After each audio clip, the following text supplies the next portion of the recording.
Ei. Ei vanhus älyruutuja kaipaa. Tyhjä mieli on tyhjä talo. Älkää pulputtako hänen korviaan rikki. Tyhjä mieli on tyhjä talo.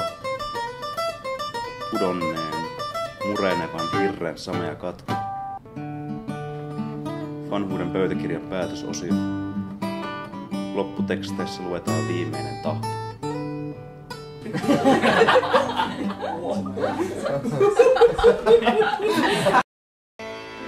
Uittopuut kuin näppäimet, loikit niillä, kiusaat kärpäsiä.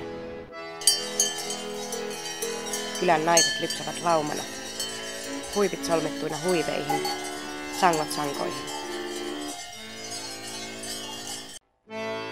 Kallioranta, kirkas ja lähteen syvä. Pihlajan takana tyttö kysyy katseellaan, minäkö? Minuako?